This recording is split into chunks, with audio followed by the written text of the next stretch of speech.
এবার বলতেছে তোর পরনের লুঙ্গিটাও খোল। এবার পরনের লুঙ্গিটা জোর করে তার সতরটা খুলে নিয়ে লুঙ্গিটাও খুলে নিয়ে উলঙ্গ করে ঘর থেকে বের করে দিয়েছে। দৌড় মেরে মার দরজার সামনে গিয়ে বলে, মা দরজা খুলবে কিন্তু আমার দিকে তাকাবে না। ঈমান এনেছি, আমার চাচা আমাকে লুঙ্গিটা পর্যন্ত খুলে ঘর থেকে বের করে দিয়েছে। তার মা তার হাতে একটা চাদর হাতের মধ্যে তুলে দেওয়ার পর সেই চাদরটা দিয়ে কোনো মতো সতরটাকে বলছে, আমার মা আমার জন্য দোয়া করো, আমি মদিনার পানে রওনা দিলাম, দুনিয়ার সব দরবার ছাড়বো কিন্তু নবীর দরবার ছাড়তে পারবো না। প্রচন্ড শীতকাল, সেই শীতের ভিতরে গোটা গায়ে তার শুধু একটা 17 টাকার মতো ছোট্ট একটা চাদর, এটাই হলো তার সম্বল সম্পদ। তার গোটা সম্পদের মধ্যে শুধু সম্পদ আছে তার 17 টাকার কাপড়ের চাদরটা। এটা নিয়ে মদিনায় চলে গেলেন। নবীর দরজার সামনে গিয়ে কড়া নাড়তেছেন। দরজা খোলা মাত্রই দেখলেন যুবকটা থরথর করে কাঁপে। কাঁপন দেখে আমার নবীজি ভিতরে ঢুকলেন, দুইটা জুব্বা হাতের মধ্যে নিয়ে এসে বলছেন, ও যুবক, তোমার গায়ে তো কোনো কাপড় চোপড় নাই, এই জামার সুন্দর দুটো জুব্বা আমি তোমারে দিয়ে দিলাম, তুমি আগে একটা জামা জুব্বাটা পরে নাও গায়ে। জুব্বা পরে না হলো। রাসূল বলছেন, তোমার নামটা কি আব্দুল উজ্জা? বাড়ি কোথায়? অমুক জায়গায়। তোমার নাম তো আব্দুল উজ্জা নাই, তোমার নাম আব্দুল্লাহ। জোরে বলেন সুবহানাল্লাহ। রাসূল নামটা চেঞ্জ করে দিলেন। এরপরে বলছেন, ও আব্দুল্লাহ, এমনটা হয়েছে কেন বলো? সব খুলে বললেন। রাসূল বলছেন, তোমার চাচা তোমাকে বস্ত্রহীন করে ঘাড় ধাক্কা দিয়ে বের করেছে, আর আমি বিশ্বনবী আমার গায়ের দুটো জুব্বা দিয়ে আমি তোমাকে আমার বুকের মধ্যে জড়াইয়া নিলাম। তোমার কি কোনো দুঃখ আছে? সাহাবী চোখে পানি আর বলছে, হুজুর আপনাকে পাইছে, আর কিছু লাগে আমার? জোরে বলেন সুবহানাল্লাহ। রাসূল বললেন, এই যে কোরআনটা তোমার হাতে দিলাম, যাও তেলাওয়াত করো। এবং রাসূল বললেন, আমি কি তোমার জন্য কিছু দোয়া করে দেব নাকি? সঙ্গে সঙ্গে বলে দিলেন, হে রাসূল আপনি আমার জন্য দোয়া করেন।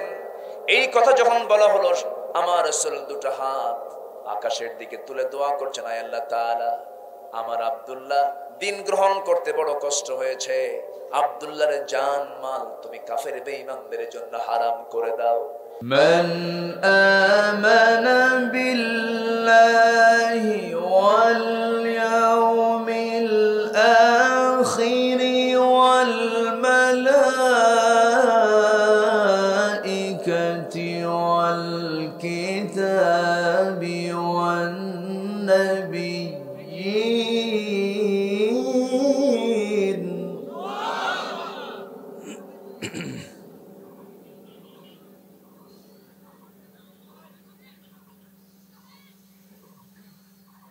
وآتى المال على حبه ذوي القربى واليتامى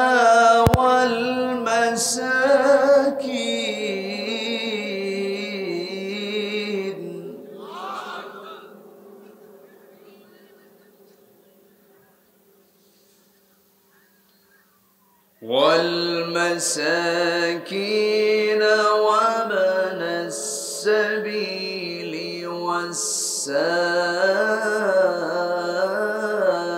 والسائلين وفي الرقاب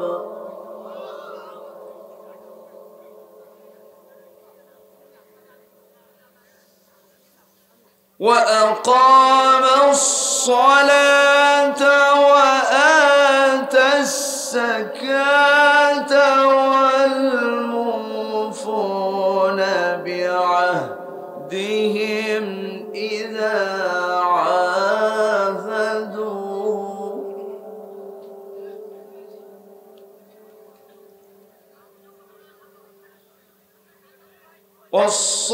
والصابرين في البأساء والضراء وحين البأس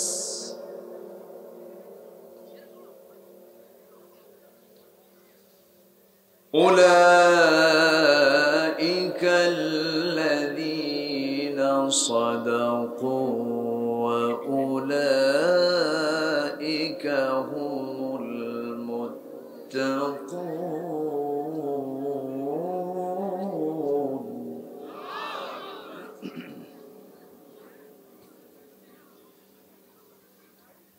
الله أكبر. بسم الله الرحمن الرحيم.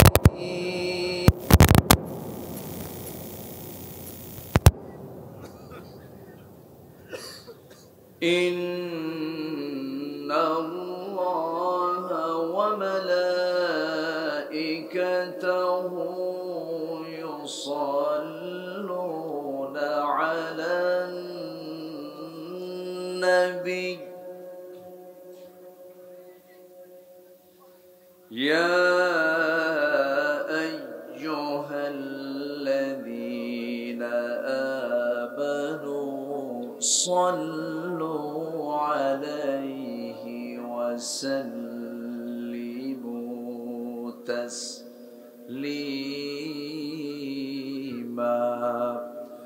اللهم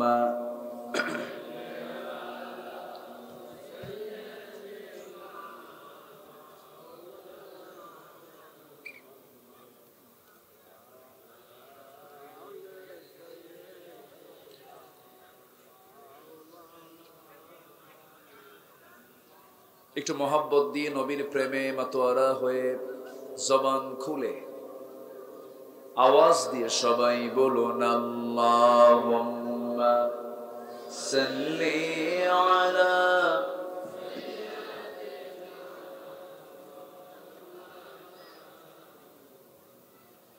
ওয়া আলা আলি সাইয়্যিদিনা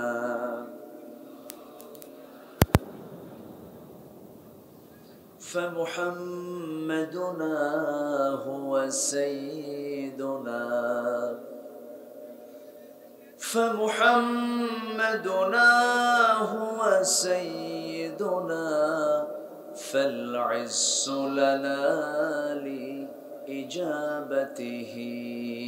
اللهم صل على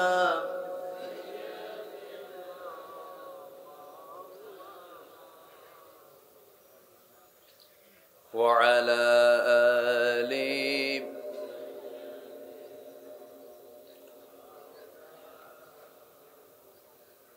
সবাই বলুন বালাগাল উলা বিকামালিহি কাশাফাত তুজা বিজামালিহি হাসনাত জামিউ খিসালিহি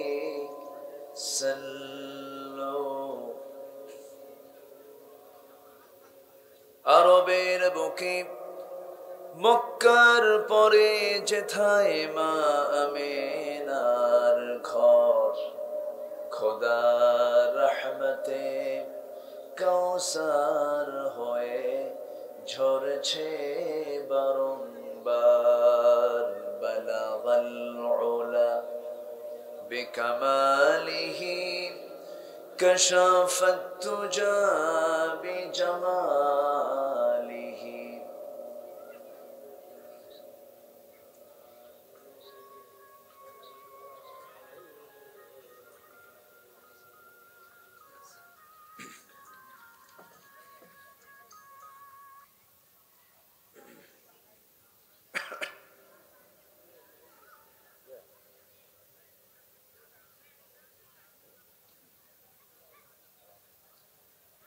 বৃহত্তর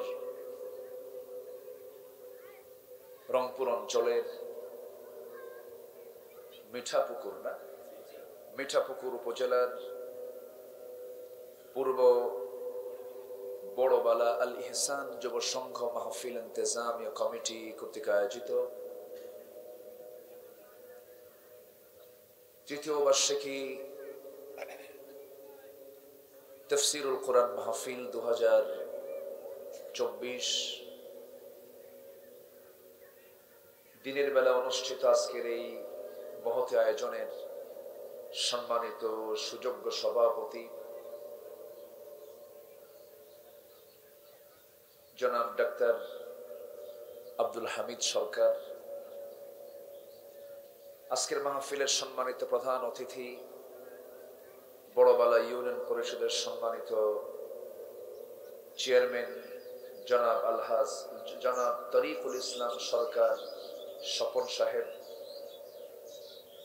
আজকের মাহফিলের বরেণ্য মেহমান নন্দিত আলেমে দ্বীন, বিশিষ্ট ইসলামী চিন্তাবিদ, আমার অনুজ স্নেহধন্য হাফিজ মাওলানা শহীদুল্লাহ শাকিল,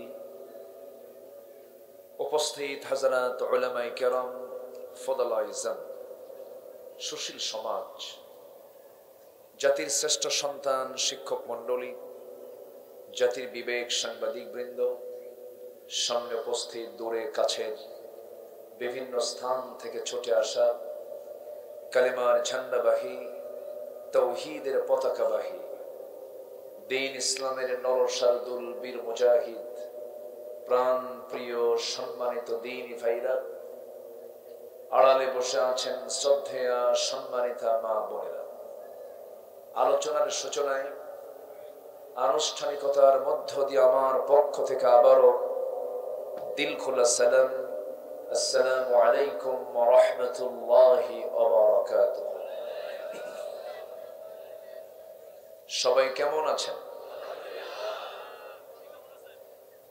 যে আমাকে উল্টো প্রশ্ন করে ফেলেছেন, আল্লাহ তাআলা আমাকে আপনার মতোই রেখেছেন। বলি আলহামদুলিল্লাহ, জোরে বলি আলহামদুলিল্লাহ। মহান রব্বুল আলামিনের অশেষ শুকরিয়া, যিনি আমাকে আপনাকে সারাদিনের সকল কাজকর্মের স্থগিত ঘোষণা করে অফিসের কাজ, পরিবারের কাজ, ব্যবসার কাজ, ইহকালীন কর্মজীবনের সমস্ত কাজকে আমরা কোরআন শোনার জন্য স্থগিত করে কোরআন শোনাটাকে, দ্বীনের এই উৎসবকে সফল করার জন্য আমরা যারা আসতে পেরেছি এমন জান্নাতের টুকরায়, যিনি আসার বসার তৌফিক দিলেন, শুকর আদায় করি, মুহাব্বাতান বলে উঠছি আলহামদুলিল্লাহ। আবারও বলছি আলহামদুলিল্লাহ, চিৎকার মেরে বলছি আল্লাহুম্মা ইন্নী আসআলুকা আল হুদা ওয়াত তুকা ওয়াল আফাফা ওয়াল গিনা। আল্লাহুম্মা লাকা আসলামতু ওয়া বিকা আমানতু ওয়া আলাইকা তাওয়াক্কালতু ওয়া ইলাইকা আনাবতু ওয়া বিকা খাসামতু। আমরা আল্লাহ তাআলার শুকর আদায় করে নিলাম। সম্মানিত হাজিরিন, আমি সেখান থেকে কথা বলতে চাই যেখান থেকে আমি তেলাওয়াত দিয়ে শুরু করেছি। মহান রব্বুল আলামিন এই 30 পারা কোরআনের ভিতরে সবচাইতে বড় একটি সূরা, সূরা আল বাকারা নামে একটা সূরা তিনি দিয়েছেন। এই 114টি যে সূরা আল্লাহ তাআলা নাজিল করেছেন, প্রত্যেক সূরার প্রত্যেকটা হরফও বান্দার অপ্রয়োজন না প্রয়োজন? অপ্রয়োজন না প্রয়োজন? অবশ্যই প্রয়োজন, নিষ্প্রয়োজন কিন্তু নয়, অবশ্যই প্রয়োজন। এর একটি হরফকেও যদি কেউ অস্বীকার করে, তার ঈমান আছে না গেছে? চলে গেছে। এরকম বহু লোক কিন্তু আমার দেশে আছে, বলে কোরআন কত আগে নাজিল হলো, এদিকে এখন কিছু চলে, এরকম বলে তারা। সম্মানিত ভাইয়েরা, সেই মহাগ্রন্থ আল কোরআন তিনি নাজিল করেছেন, যিনি আকাশ বানিয়েছেন, যিনি এই প্রদীপ্ত সূর্য যিনি সৃষ্টি করেছেন, যিনি রাতের আলোকিত চাঁদ বানিয়েছেন, যিনি শুধু একটা আকাশ নয়, সাবআ সামাওয়াত 7 আকাশ তিনি বানিয়েছেন, সাবআতু আবহুর 7 সমুদ্র তিনি বানিয়েছেন। সুবহানাল্লাহ বলবেন না? এমন বড়ত্বের পরিচয় পৃথিবীর কেউ কি দিতে পারবে? কেউ কি দিতে পারবে? এই পরিচয়গুলো একমাত্র কার সাথে খাস? আল্লাহর সঙ্গে কিন্তু এটা নির্দিষ্ট। আকাশের মালিক তিনি, সূর্যের মালিক তিনি। এরকম করে এরকম বড় মাপের কোন পরিচয় পৃথিবীর কেউ দিতে পারে? তিনি আমার কে? আচ্ছা, সেই রব আমাকে যে কোরআনটা দিয়েছেন, এই কোরআনটা এলোমেলো না সাজানো? অগোছালো না গোছালো? গোছালো। কোরআনে কিন্তু কোনো এলোমেলো নাই, সব গোছানো। 7 সমুদ্র যেমন গোছানো, 7 আকাশ যেমন গোছানো। এই যে আমরা সূর্য দেখতে পাচ্ছি, এই সূর্য যদি পৃথিবী থেকে 1 ইঞ্চি দূরে থাকতো, পৃথিবী হিম শীতল হয়ে যেত। আবার যদি পৃথিবীর দিকে 1 ইঞ্চি কাছে আসতো, পৃথিবী জ্বলে পড়ে সারখার হয়ে যেত। যেখানে যেটা সেট করা দরকার তা সম্পূর্ণ সাজিয়ে গুছিয়ে সেখানে সেট করেছেন তিনি আমার কে? আল্লাহ তাআলা। মানুষের এত ঢল নেমেছে আজকে, আমার মনে হয় আমার বয়ান শেষ হয়ে যাবে, মানুষের মাহফিলে আশা ফুরাবে না। মানুষ আশার উপরেই আছে, কিন্তু তারা বসার আয়োজনটা আমার মনে হয় একটু ছোট জায়গায় হয়ে গেছে। এটা সবই তো ঠিক, কিন্তু ঠিক তো কিছুই নেই। তো এখন যা হয়েছে, আমরা এটাকে ধৈর্য এনে, ধৈর্যের মানসিকতা নিয়ে আমরা এটাকে সবাই দায়িত্বশীল, এক একজন এক একটা দায়িত্বশীল মনে করে, ভলেন্টিয়ার মনে করে আমরা এটাকে সফল করব, মাহফিলকে আমরা সফল করব। জোরে বলি ইনশাআল্লাহ। সম্মানিত ভাইয়েরা, সম্মানিত বন্ধুগণ, কোরআন যে সাজানো, এতে কোনো সন্দেহ আছে?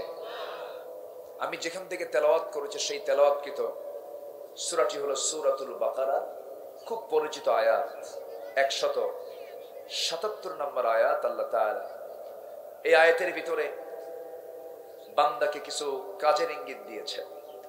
কাজের ইঙ্গিত দিয়ে বলছেন যে এই কাজগুলো তোমরা যদি করতে পারো, আমি তোমাদেরকে মুত্তাকি এবং সিদ্দিক খেতাবে উপাধিতে ভূষিত করব। জোরে বলে সুবহানাল্লাহ।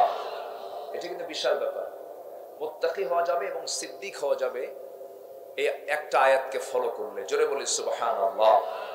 সে আয়াতের দিকে আস্তে আস্তে আমি চলে যাচ্ছি। আমাকে সময় দেওয়া যাবে তো নাকি? সবাই সময় দিতে রাজি আছে তো? কোরআন অগোছালো না গোছালো? গোছালো। কেমন করে গোছালো দেখেন, কেমন করে গোছালো দেখেন। আল্লাহ রাব্বুল আলামিন এই যে সূরা বাকারা নাযিল করেছেন, সূরাতুল বাকারার ভিতরে আয়াত সংখ্যা হলো 286। 286 আয়াত। 286 কে আপনি অর্ধেক করেন, অর্ধেক করলে কত হয়? বলেন একটু বলেন না। মনে মনে চিন্তা করছেন, হুজুর শুনতে আসলাম ওয়াজ, শিখানো অঙ্ক, আমাদের কি মান সম্মান নাই? এরকম ভাবতেছেন না তো? আবার অঙ্ক তো জানা দরকার। দুনিয়াতে যার অঙ্ক ঠিক আছে, আখিরাতে তার জান্নাতও ঠিক আছে, ঠিক কি না? এই জন্য অঙ্ক জানতে হবে। তাআল্লামুল ফারাইদা ফাইন্নাহা নিসফুল ইলমি। ফারায়েজের জ্ঞান অর্জন করে, এটা হলো সমস্ত জ্ঞানের অর্ধেক। ফারায়েজ মানে কি? অঙ্ক। ফারায়েজ মানে কি? অঙ্ক, বন্টন। বন্টন অঙ্ক। এই বন্টনের অঙ্ক যারা পারে তারা পৃথিবীর সব অঙ্কই পারে। আলহামদুলিল্লাহ। এটা সহজ না কিন্তু। তো 286 অর্ধেক হলো 143। কোরআন যে সাজানো, কোরআনের এক একটা আয়াত আল্লাহ তার অর্থের সাথে মিল রেখেও সেট করেছে। আল্লাহ রাব্বুল আলামিন 143 নম্বর আয়াতে কি বলছেন দেখেন, وَكَذَلِكَ جَعَلْنَاكُمْ أُمَّةً وَسَطًا لِتَكُونُوا شُهَدَاءَ عَلَى النَّاسِ ويكون الرسول عليكم شهيدا জোরে বলুন আল্লাহু আকবার। আমি এমনই করে তোমাদেরকে মধ্যম জাতি করে দুনিয়াতে পাঠিয়ে দিয়েছি। আল্লাহ তাআলা আমাদেরকে জাতি হিসেবে খেতাব দিয়েছেন, আমরা হলাম প্রথম জাতি, শেষ জাতি না, মধ্যম জাতি। মধ্যম জাতি আল্লাহ তাআলা আয়াতটাও সেট করেছেন সূরার শেষে, শুরুতে না মধ্যে? মধ্যে সেট করেছেন। অর্থের সাথে আয়াতের সেটিং মিল আছে না নাই? মিল আছে। আমার বন্ধুগণ, একটা আয়াত আছে যে আয়াতে সাইয়েদনা ইউসুফ আলাইহিস সালাম তার বাবাকে বলছেন, বাবা আমি স্বপ্নের মধ্যে দেখতে পেলাম কি ইন্নী রাআইতু আহাদা আশারা কাওকাবান ওয়াশ-শামসা ওয়াল-কামারা রাআইতুহুম লি সাজিদিন। আমি স্বপ্নের মধ্যে দেখতে পেলাম 11টা নক্ষত্র, একটা সূর্য, একটা চন্দ্র, সব মিলে আমাকে সম্মানজনক সেজদা দিতেছে। লা তাকসুস রুইয়াকা আলা ইখওয়াতিক, বাপ বলছে সন্তান রে এই স্বপ্নের কথা তুমি তোমার ভাইদেরকে বলতে যেও না। এখান থেকে একটা বিষয় হলো ভাই ভাইয়ের শত্রুতা আজকে নতুন না পুরাতন? নতুন না পুরাতন? হাবিল কাবিল কি ছিল? কি ছিল? ভাই ছিল। ইউসুফ আলাইহিস সালামের ভাইয়েরা 10টা, সবাই ভাইতে ছিল। আমার বন্ধুগণ, এখনো মামলায় দেখেন, জেলখানার আসামিগুলো দেখেন, ম্যাক্সিমাম মামলাগুলো পরিবারের ভাই ভাইয়ের মধ্যে হয়ে থাকে, সেখানে সম্পদ নিয়ে কাড়াকাড়ি হয়। আমার বন্ধুগণ একটু কান লাগান, মনোযোগ দেন। এই স্বপ্নের মধ্যে তিনি যে দেখলেন 11টা নক্ষত্র, কয়টা? 11টা নক্ষত্র আমি দেখতে পেলাম। ইন্নী রাআইতু আহাদা আশারা কাওকাবা, এই ইন্নী রাআইতু আহাদা আশারা কাওকাবা এই বাক্য লিখতে যতগুলো নক্তা লেগেছে, নক্তার সংখ্যাও 11টা, নক্ষত্রের সংখ্যাও 11টা। জোরে বলে সুবহানাল্লাহ। তাহলে এরকম করে সংখ্যা তথ্যের সাথে এক অপূর্ব সমন্বয় রেখে কোরআনে কারীমের মতো কোরআন পৃথিবীর কোনো মানুষ এমন সাজানো কোনো কিতাব রচনা করতে পারবে না, সম্ভব নয়। কোরআন মূলত নাজিল হয়েছে কার পক্ষ থেকে? আসতে বলবেন না, কার পক্ষ থেকে? আল্লাহর পক্ষ থেকে। সম্মানিত ভাইরা, সম্মানিত বন্ধুগণ, সেই কালামে হাকিম থেকে আমি যে আয়াত আমি তেলাওয়াত করেছি,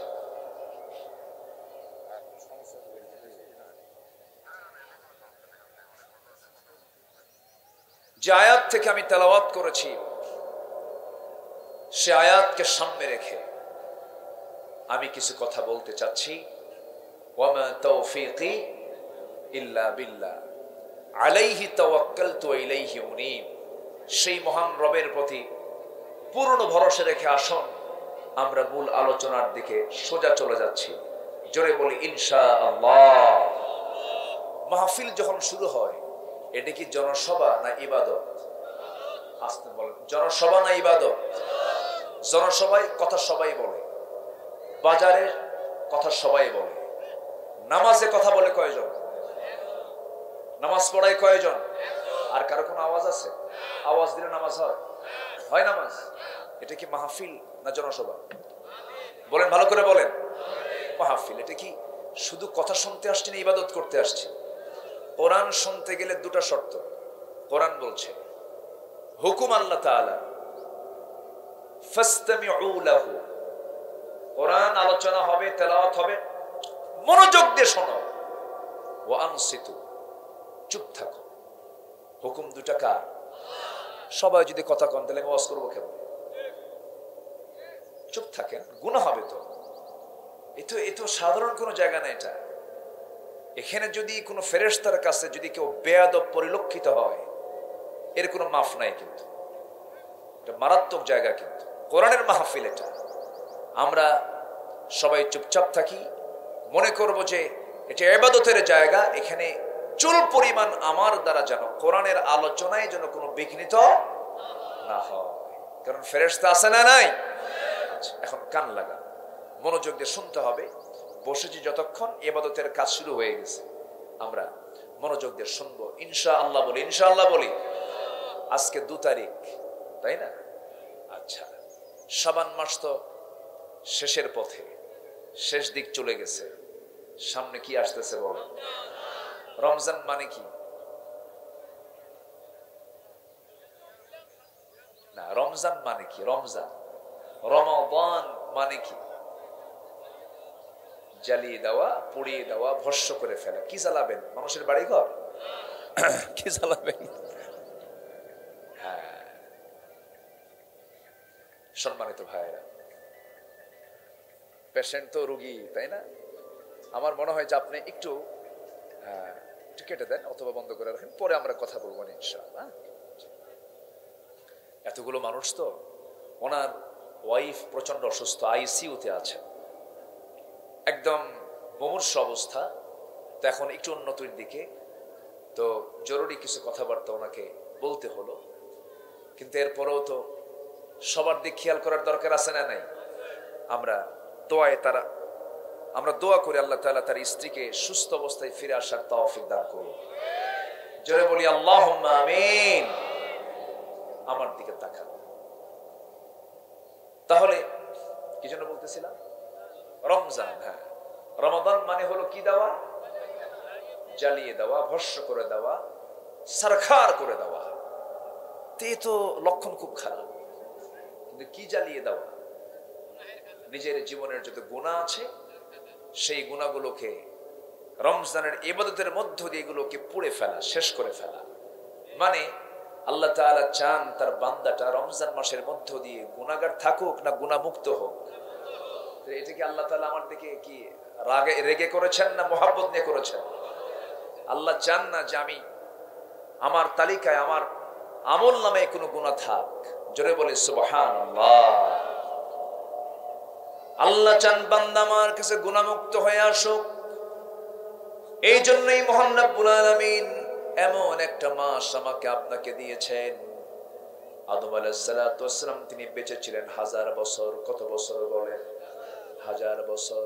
কিন্তু আমার নবী যে শেষ নবী, প্রথম নবী বেঁচে ছিলেন 1000 বছর, আর আমার নবী বেঁচে ছিলেন 63 বছর 9 ঘন্টা কয়েক মিনিট মাত্র। বিশ্বের সেরা মানুষ 63 বছর বেঁচে ছিলেন, প্রথম মানুষটা 1000 বছর বেঁচে ছিলেন। সাহাবায়ে কেরাম বললেন, ইয়া রাসূলুল্লাহ, আগের যুগের মানুষ 1000 বছর বাঁচত, তাদের জিকির আজগারটা বেশি, তাদের নফল ইবাদতটা বেশি। আমরা তো সীমিত হায়াত পেয়েছি, সীমিত সময়টা পেয়েছি। আমরা কি ইবাদতে তাদের মতো সমান হতে পারবো নাকি? সঙ্গে সঙ্গে আল্লাহ রাব্বুল আলামিন রাসূলকে জানায় দিলেন, লাইলাতুল কদরি খায়রুম মিন আলফি শাহর। হে রাসূল, আপনি জানায়া দেন রমজান মাসের এমন একটা রাত আছে যে রাতে একটা ইবাদত করলে পরে মহান রব্বুল আলামিন 83 বছর 6 মাস একটানা ইবাদত করলে যে সওয়াবটা হবে তার চাইতে বেশি সওয়াব আল্লাহ রাব্বুল আলামিন তার আমলনামায় লিখে দেন। জোরে বলে সুবহানাল্লাহ। আমরা বাঁচবো কম কিন্তু সওয়াব আসতে কয়। সওয়াব, আমাদের হায়াত কম কিন্তু দাম, আমাদের হায়াত কম কিন্তু মর্যাদা। আমরা অনেক দামি। জোরে বলেন সুবহানাল্লাহ। কিন্তু দামটা টিকে রাখার দরকার আছে না নাই? ঈমান থাকলে টিকবে, নচেত নবীর বাপ হয়েও লাভ নাই। নবীর বাপ হয়েও। এক মাহফিলে আমি গেছি, মাহফিলে তো সেই মাহফিলের একজন চিফ মেহমান, মুরব্বী মানুষ, আমি তাকে দেখে সালাম দিলাম। তো সালাম দিলে উনি উত্তর তেমন করে নিলেন না। কিছু মোশান টোশান আছে না, কিছু লোকের এরকম, মানে সালাম দিলে উত্তর খুঁজে পাওয়া যায় না। তো আমি উত্তর পেলাম না। আমি এরপর উইলিংলি তাকে প্রশ্ন করলাম, মুরব্বী আপনার পরিচয়? উনি খেপে গিয়ে বলে ফেলেন, আমি অমক পীরজাদা। যখন কইছে পীরজাদা, তো আমি বললাম, যাক মুরব্বী মানুষ, আমি আর কিছু বললাম না। এখন উল্টা আমাকে প্রশ্ন করছে, আপনি কে? আমি বললাম, আমি হলাম নবীজাদা। ঠিক কিনা? আমি কইলাম নবীজাদা। আমি পীরদেরকে সম্মান করি, আমি ইনকার করছি না, আল্লাহি। তো উনি আমাকে দেখতেছেন যে আপনি এরকম করে বললেন কেন? হ্যাঁ, আপনি যদি পীরের ছেলে হয়ে যদি পীরজাদা পরিচয় দিতে পারেন, আমি নবীজাদা। আমার বাপ আদম নবী, আমি তার ছেলে, আমি নবীজাদা। তো কি হইছে, লাভটা কি? আমার নবী কুরাইশ বংশ, আবুল আহাব কোন বংশ? আস্তে কয়, কোন বংশ বলেন? আবু জেহেল্লা, আবু জেহেল কোন বংশ? কুরাইশ বংশ। লাভ কি? লাভ তো নাই। বরঞ্চ খাব্বাব ছিলেন কামার। খাব্বাব কি ছিলেন? কামার। ইসলাম কবুল করছেন 5 নম্বরে। সুবহানাল্লাহ বলবেন না? 1 নম্বর আবু বকর, 1 নম্বর কে? আবু বকর। 5 নম্বরে খাব্বাব, একজন কামার। এলাকায় কি বলে? কামারকে কি বলে? কামারে কয় তো লোহা পিটায় সোজা করে, কামার না?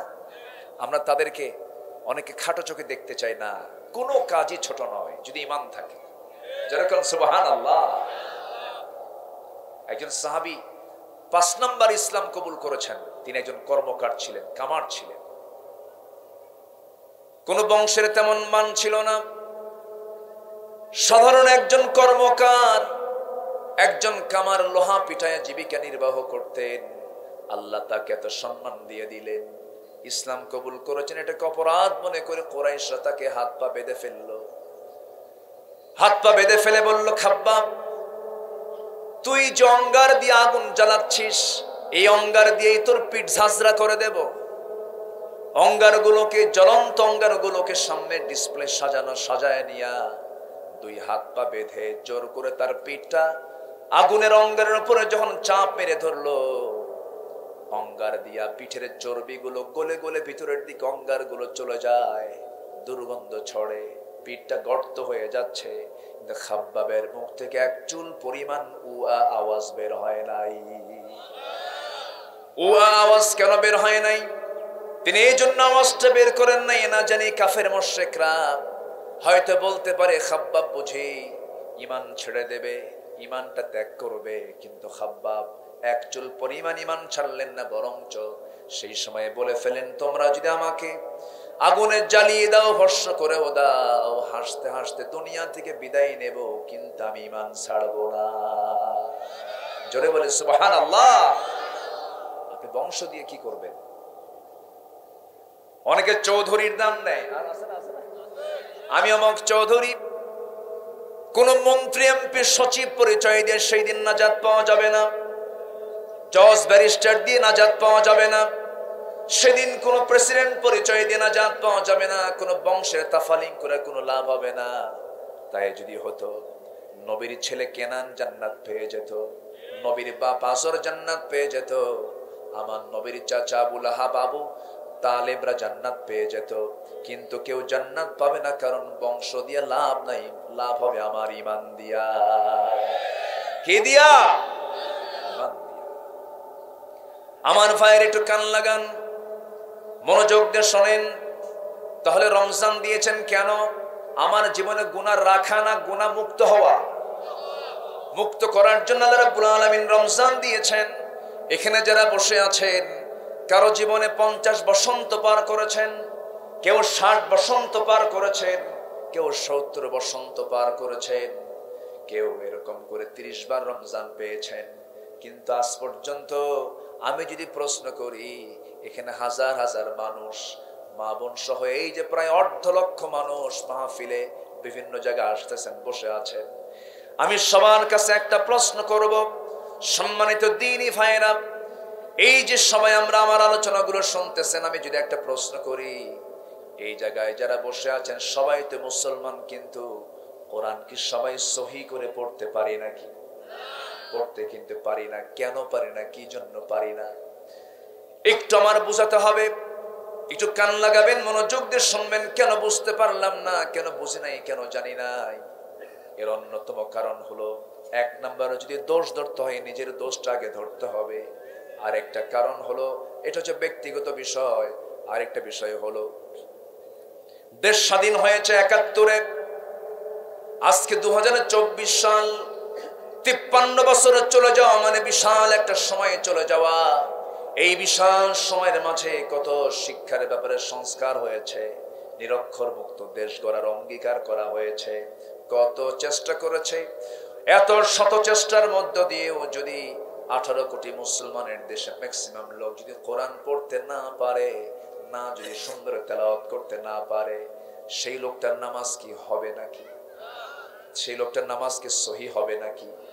তাহলে যে ইবাদত না করলে, যে শিক্ষা না নিলে পরে আমার নামাজ সহি হচ্ছে না। অতএব সকল শেখার আগে কোরআন শেখাটা আমার জন্য, আপনার জন্য শুধু ফরজ না বড় ফরজ?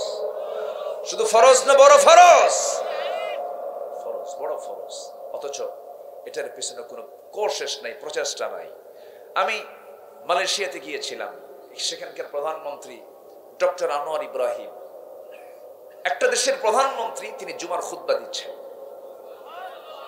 দেশের প্রধানমন্ত্রী যদি জুমার খুতবা দেন, তাহলে নাগরিকরা কি অনুন্নত হবে না উন্নত হবে? উন্নত হবে, এটাই স্বাভাবিক। একটা দেশের প্রধানমন্ত্রী তিনি জুমার খুতবা দিচ্ছেন, আরবিতে খুতবা দিচ্ছেন। সম্মানিত ভাইয়েরা, মালয়েশিয়াতে ক্লাস 8 লেভেলে কোন ছাত্র যখন উঠে যায়, প্রত্যেক ছাত্রের ভিতরে 2 থেকে 3 পারা কোরআন মুখস্থ এমনি হয়ে যায়। এটা তাদের শিক্ষার সঙ্গে লাগানো। এটা আমার দেশের সকল ভাইভা বোর্ডে যদি এটা নিশ্চিত করা হতো যে সকল ভাইভা বোর্ডে, ইন্টারভিউ বোর্ডে মুসলিম শিক্ষার্থীকে কোরআন থেকে যে কোনো একটা পৃষ্ঠা তাকে তেলাওয়াত করে শোনাতে হবে, জাস্ট এটাই কন্ডিশন যদি করে দিত, বলেন তো কারো তেলাওয়াত কি ভুল থাকতো? আস্তে ওর কারো তেলাওয়াত কি ভুল থাকতো? হয়ে যেত ব্যবস্থা। তা তো নাই, বরং এগুলো না দিয়া নারী পুরুষের সঙ্গে আরেকটা জাত ঢুকাইছে, ট্রান্সজেন্ডার। ওটা বাদ দিয়া মানে শরীফ কিনা কি, কি শরীফ কি, হাবিব হাবিবা, করিম করিমা, রহিম রহিমা, শরীফ শরীফ। এই সমস্ত সন্ত্রাস, এই সমস্ত ভয়ঙ্কর প্ল্যান যারা মাথায় নিচ্ছে, শক্ত হাতে এগুলোকে দমন না করলে বড় বিপদ হয়ে যাবে। কিন্তু আসতে বলবেন না, জোরে বলুন ঠিক কিনা? সক্ষম ভাবে মোকাবেলা করতে হবে। এই দেশকে, এই দেশের মুসলিম তাহাজিব তামাদ্দুনকে, ইসলামী তাহাজিব তামাদ্দুনকে ধ্বংস করার জন্য কিছু নাস্তিক চক্র মাথা চাড়া দিয়ে ওঠার চেষ্টা চালাচ্ছে। এই কথা জেনে রাখবেন, এই দেশের শেকড়ে ইসলাম আছে, এদেশের শেকড়ে ইসলাম আছে, এটাকে উপড়ানো সম্ভব নয়। যারাই উপড়াতে যাবে তারাই বিক্ষিপ্ত হয়ে বঙ্গোপসাগরে হাবুডুবু খাবে। সম্মানিত ভাইয়েরা, সম্মানিত বন্ধুগণ, 4.5 লক্ষ মসজিদের দেশ বাংলাদেশ। আজান শুনে ঘুম থেকে উঠে যে জাতি, আজানের মধ্য দিয়ে দিনের কার্যসূচি সব বন্ধ হয়ে যায়।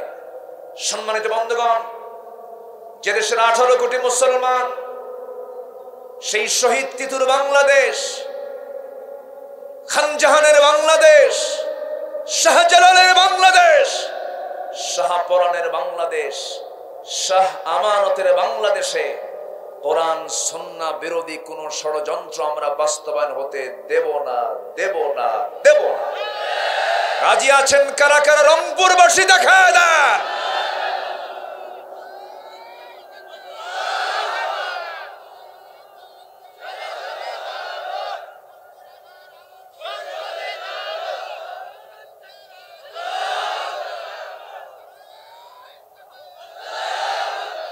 আল্লাহ তুমি সবার হাতকে কবুল করো, জোরে বলি আমিন, আরো জোরে আমিন। সম্মানিত ভাইয়েরা, কষ্ট হচ্ছে আপনাদের? আমরা আগামী রমজানকে কাজে লাগাবো, জোরে বলি ইনশাআল্লাহ। রমজান তো দোরগোড়ায়। আচ্ছা, রমজান কিসের মাস বলেন তো?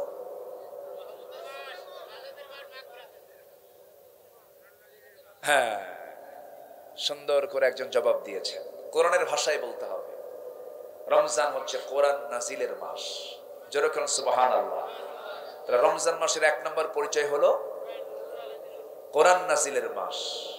তাহলে কোরআন নাজিলের মাসে যদি কোরআন না পড়তে পারি, কত হ্যাঁ, এটা কি হলো বলেন তো? কোরআন নাজিল হয়েছে যে মাসে, সে মাস পাইছি কিন্তু কোরআনই পড়তে পারি না, কামটা হলো কি বলে? সম্মানিত ভাইয়েরা, আগামী রমজান হবে আমাদের কোরআন শেখার রমজান। সিদ্ধান্ত কি নেওয়া যায়? কোরআন শিখতে কেমন টাইম লাগে বলেন তো? আমি মনে হয় কষ্ট দিচ্ছি আপনাদের। আমি কিছু দায়িত্ব দিয়ে যাই, বাস্তবায়ন করতে হবে। কোরআন শিখতে খুব যদি মেধাবী হয়, ভালো মেধা যদি আল্লাহ তাকে, কোনো বান্দাকে, সবাইকে আল্লাহ তাআলা মেধা দিয়েছেন, যদি খুব মেধাবী হয়, কোরআন শিখতে তার মোটামুটি 7 দিন লাগে। কয়দিন লাগে? 7 দিন। একটু দুর্বল যদি হয় 14 দিন লাগে। আর মোটামুটি দুর্বল, এদিকে পড়ে ওদিকে বলে, এরকম যদি হয় 1 মাসে হয়ে যায়। তাহলে কোরআন নাজিলের মাস কয়দিন? 30 দিন না? তাহলে কি সম্ভব হবে না বলেন তো? এখন আওয়াজ কিন্তু কমে গেছে। যেটাই কন শুনবো কিন্তু মানবো না। কোরআন শিখতে হবে তো, না শিখলে নামাজই হচ্ছে না। মুরব্বীরে বলি, মুরব্বী নামাজ পড়েন, কোরআন পড়েন, কি বাবা টাইম পাই না, খালি কোদাল মারি। কি মারে? কোদাল মারে। কি নামাজ পড়েন, কি বাবা কোমর চলে না। কি চলে না? কিন্তু ওদিকে কোদাল চলে। কি চলে? কোদাল চলে। লাভ কি বাবা? কোদাল মেরে যা কিছু করবেন সব ছেলে মেয়েরা খাবে, আর কোদালের পাশাপাশি আপনি একটু রুকু সেজদা দেন, এটা আপনার কাজে লাগবে, ঠিক কিনা? চাচাকে বলি, চাচা কোরআনটা পড়েন। চাচা বলে, বাবা মুখেই আসে না, পারি না। কাছে চাচা মিঠাপুকুর ওই পৌরসভার সামনে যে আপনার 4 কাঠা জায়গা ছিল, সেই জায়গাটার দলিল নাম্বার কত, দাগ নাম্বার কত? কি 93। তখন খাতা কলমও লাগে না, টনটনা মুখ থেকে ঠোঁটে লেগে আছে 93 নম্বর দাগ। আবার রংপুর জজকোর্টে সোমবার আর বৃহস্পতিবার উনি নিয়মিত ফাইল নিয়ে নিচতলা উপরতলা দৌড়াদৌড়ি করেন 70 বছর বয়সে। চাচা আপনি এই বয়সে এই জজকোর্টের বারান্দায় ফাইল নিয়ে দৌড়ান, ব্যাপারটা কি? কে বাবা কিছু জমি নিয়ে মামলা আছে, উকিল বোঝে না তো, উকিল কম বোঝে, ওর একটু বুদ্ধি দিয়া যায়।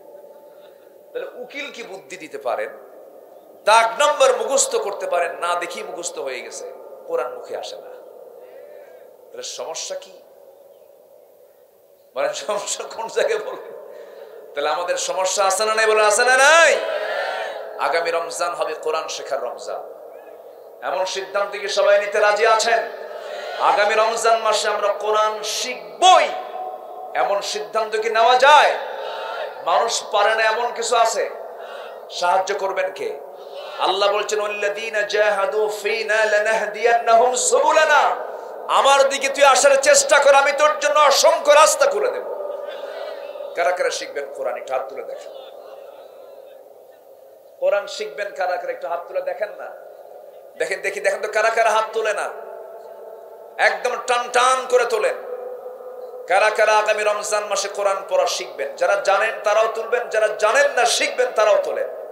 বলেন, ইয়া আল্লাহ, ইয়া রহমান, আগামী রমজানে আমাদেরকে তোমার কোরআন ফরজ মনে করে শেখার তৌফিক তুমি আল্লাহ দিয়ে দাও। জোরে বলি আমিন, আরো জোরে আমিন। কষ্ট দিয়ে ফেললাম, হুজুর মাহফিলের সাথে ধরা খেয়ে গেলাম, এরকম ভাবতেছেন নাকি আপনারা? নাম্বার 2, শয়তান তো মিঠাপুকুর চেনে না। হ্যাঁ, শয়তান মিঠাপুকুর চিনে? এত দূর চেনা যায়? আসে মিঠাপুকুর, আসে শয়তান, শয়তান আসে এবং ওয়াজও করে। জানেন একটা হাদিস, একদম সুন্দর করে মনোযোগ দিয়ে শুনবেন। শয়তান কখন ওয়াজ করে দেখেন? শয়তান কিন্তু ওয়াজও করে। শেষ রাতে শয়তান আসে, আর শেষ রাতে প্রথম আকাশে কি আসে? বলেন বলেন বলেন। শয়তান চান্স নেয় কখন দেখেন? শেষ রাতে। আল্লাহ আসেন প্রথম আকাশে, শয়তানও আসে শেষ রাতে বান্দার কাছে, এসে ফাইন করে ওয়াজ করে। ওয়াজটা হলো, আলাইকা লাইলুন তাওয়িল আলাইকা লাইলুন তাওয়িল, তোমার জন্য রাতটা বড় লম্বা, তোমার জন্য রাতটা বড় লম্বা, ঘুমাও ঘুমাও ঘুমাও। দেখছেন কি সুন্দর ওয়াজ। এইদিকে মুয়াজ্জিন কয় আসসালাতু খায়রুম মিনান নাওম, বান্দা টের পায় না। ওই সময় শয়তান তিনটা গিট দেয়, তিনটা গিরো দিয়ে দেয়। প্রত্যেক ইমানদার বান্দার দেহের ভিতরে তিনটা গিট দিয়ে দেয়। গিট বুঝতেছেন তো? দড়ির কি দেয়? গেরো, গিট। আচ্ছা, হ্যাঁ, বান্ধন। হ্যাঁ, গিট দিয়ে দেয়। ভাষা তো বাংলা বিভিন্ন জায়গায় বিভিন্ন রূপ হয়ে গেছে। নদিয়া থেকে ঢুকলো বাংলা, কত যে কাহিনী হয়েছে বাংলা, কত ভাষা। রাজশাহীতে সালাম দিতে পারে না ওরা, কয় আসসালামু আলাইকুম। আগে শালা, এরপরে দুলাভাই, হয় না, বুঝলেন? খুব বাংলা ভাষা এক একটা জায়গায়, তবে এটা সব ভাষাই সুন্দর।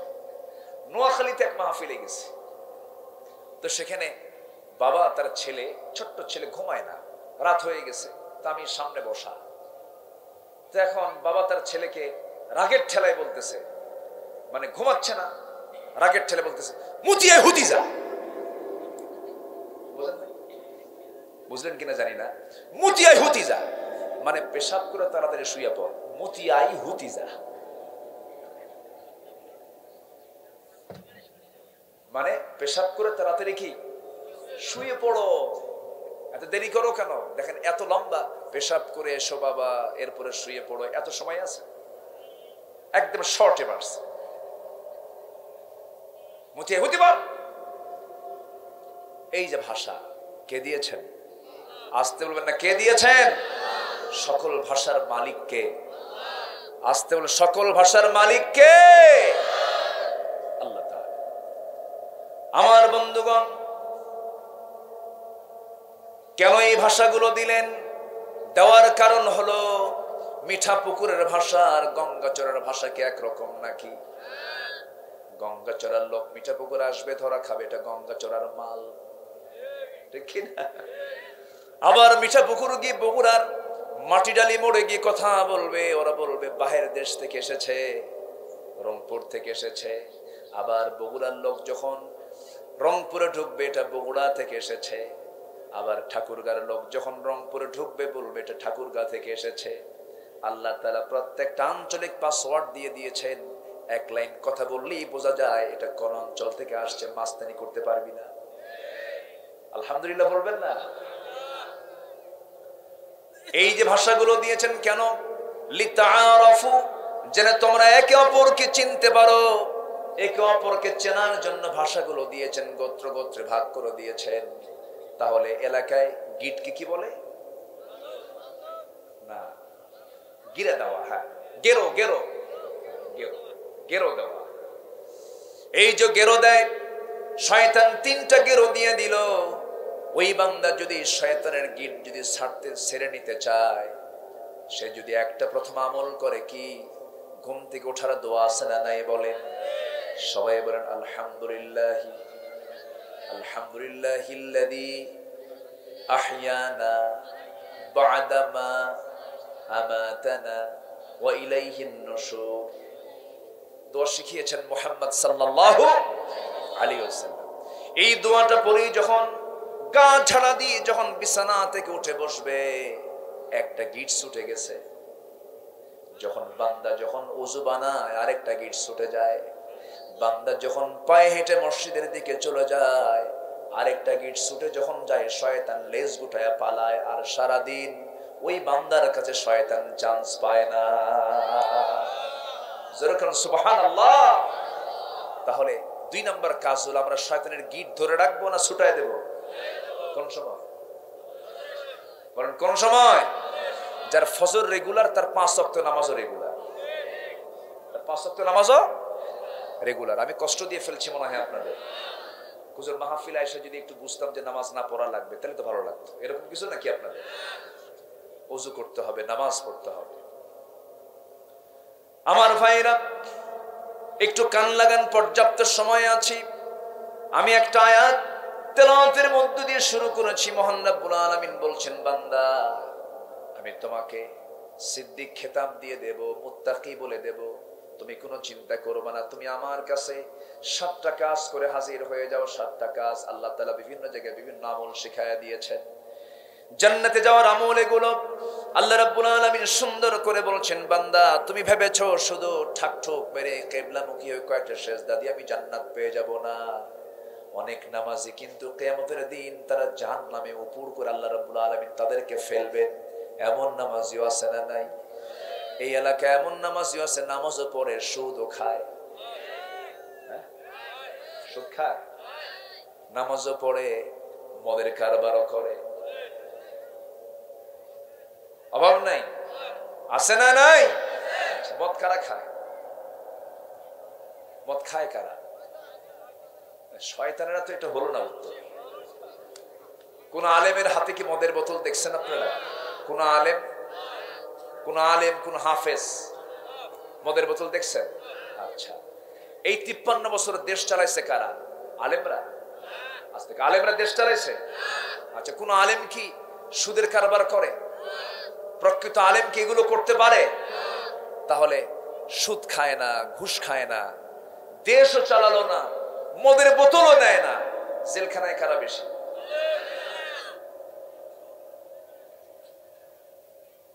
একটু মিলান, হিসাবগুলো মিলান। তাহলে দেশও চালালো না, অর্থ তারা নিয়ন্ত্রণ করে না, দুর্নীতি করার কোনো সুযোগও নাই, চান্সও নাই, নেতৃত্ব নাই, কিন্তু জেলখানায় তারা কম না বেশি? এর কারণটা কি বলেন?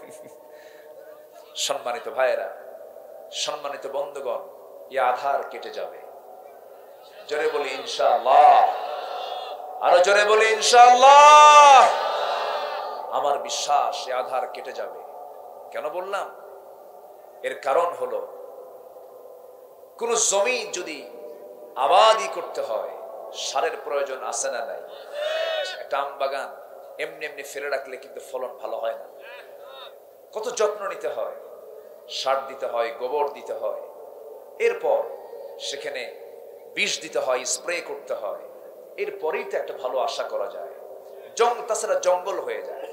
ঠিক তেমনি ইসলামকে প্রতিষ্ঠিত করার জন্য ইসলামের গোড়ায় কিছু সার দিতে হয়, কিছু উর্বরতা সৃষ্টির জন্য কিছু কিছু দিতে হয়। সেটা হলো বান্দার জীবন, বান্দার মাল, বান্দার জান।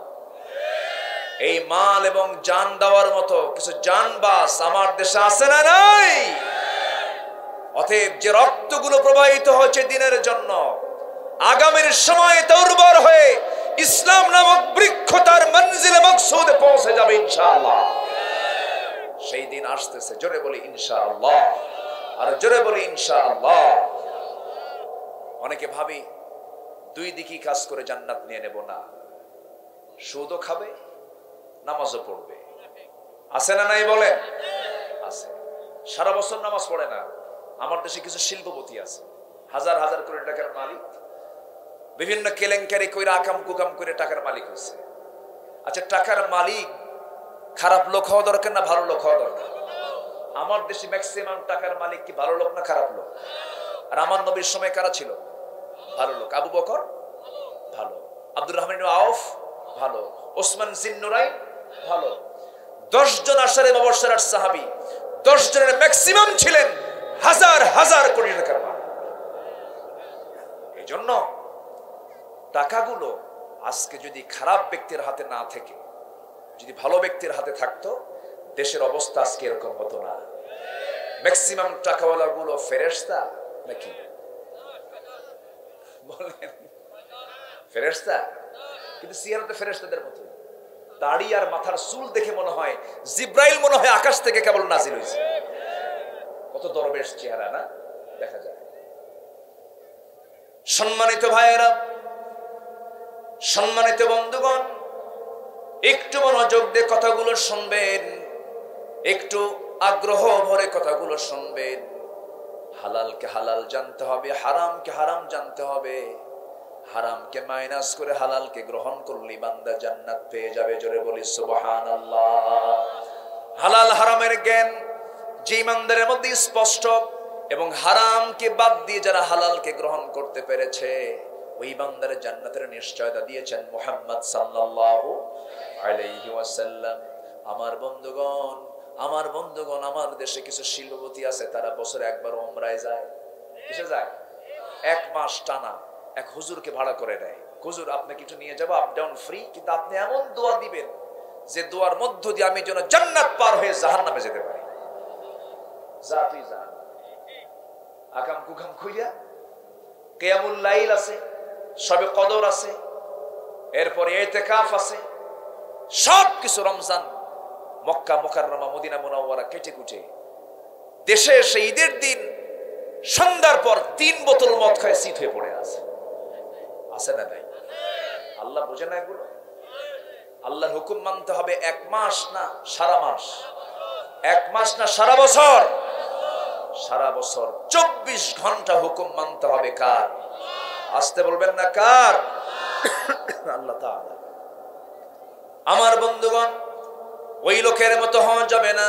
এক লোক মসজিদে নামাজ পড়তে গেছে, ঈদুল আজহার আগের জুমায় খতিব যখন খুতবা দেয়, সেই খুতবার সাবজেক্ট হয় কুরবানির আগে কিসের ওয়াজ হয়? কিসের ওয়াজ? কুরবানির ওয়াজ হয়। তো কুরবানির ওয়াজ খতিব সাহেব এমন দাওয়া দিছে, এক চোর ছিল তার মুসল্লি, সেই চোর মনে মনে চিন্তা করলো, এত সওয়াব কুরবানি দিলে যেমন করে হোক আমাকে কুরবানি দিতে হবে। চুরি করে গরু আনছে। কি করে? চুরি করে। ফজরের আগ দিয়ে মসজিদের সামনে দিয়ে যায়, ইমাম ওযু করার জন্য বাইরে বের হয়ে দেখেন এক লোক হাতে গরুর দড়ি। কি ব্যাপার, এত রাতে তোমার হাতে গরু পাইছো কোথায়? হুজুর আপনার জন্যই তো। মানে আপনি খুতবা দিলেন, আমি কি কুরবানি না দিয়ে থাকতে পারি? তো গরু পাইছো কই? চুরি করে আনছে। চুরি করে আনছে, আমি কি চুরি করে কুরবানি দিতে বলছে কিনা? দেন নাই, কিন্তু আমি একটা হিসাব করছি, অঙ্ক। কি অঙ্ক? আপনি যে বললেন প্রত্যেকটা পশমে পশমে একটা করে নেকি, কোন তো গরুর কি পশমে একটা দুইটা? এই অসংখ্য গুনার মাঝে চুরি করা একটা গুনাহ। চুরি করা কয়টা গুনাহ? একটা গুনাহ। তাহলে এতগুলো গুনাহ, এতগুলো সওয়াব আর একটা মাত্র গুনাহ। হুজুর আমি চিন্তা করে দেখলাম, যদি আমার সওয়াব নাও হয়, প্লাস মাইনাস মাইনাস, মাঝখান থেকে আমার গোশত খাওয়া তো বোনাস। আমার কথা কি বোঝা যায়? এই টাইপের কিছু মুনাফিক, এরকম হিপোক্রাইট শ্রেণীর, কপট শ্রেণীর মানুষ সমাজে আছে না নাই? এই চরিত্র নিয়ে জান্নাত পাওয়া যাইবে? জান্নাত পাওয়া যাবে? আগে হারামকে মাইনাস করতে হবে। বিড়াল পড়ে আছে পুকুরের, কি বলে, কূপের ভিতরে, আপনি বিড়ালটা মরে আছে, ওটাকে তুলবেন না পানি আগে তুলবেন? আগে কি তুলতে হবে? মরা বিড়ালকে আগে তুলবেন, এরপরে আপনি 100 বালতি 200 বালতি পানি তুলেন, এরপর কূপ কি পানিটা পরিষ্কার হয়ে যাবে, গন্ধমুক্ত হয়ে যাবে। বিড়াল রেখে তো পানি তুলে লাভ নাই। সমাজে আকাম কুকাম করে বেড়াবেন, মদের দোকান দিবেন, জেনার লাইসেন্স নেবেন, সুদের কারবার করবেন, নামাজ পড়বেন, কপাল কালো বানাবেন, আপনার চরিত্র, আপনি মুনাফিক, আপনি ভণ্ড, আপনি প্রতারক। ঠিক কিনা? কষ্ট পাচ্ছেন? ঈমান আনতে হবে ভালো করে, ঈমান আনতে হবে ভালো করে। ঠাকঠুক মেরে সেজদা দিলে ঈমানদার হওয়া যায় না।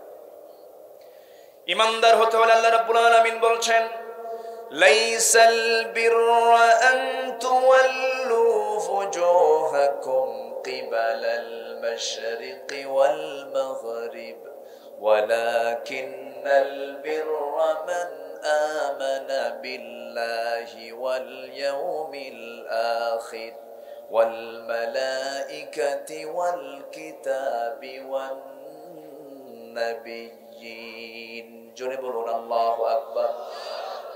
একটু কান লাগাবেন। আমি আয়াত ছাড়া কথা বলতে পারি কম, কারণ আমি চেষ্টা করি আমার আল্লাহর আয়াত ছাড়া শ্রেষ্ঠ কথার জমিনে দ্বিতীয়টা নাই।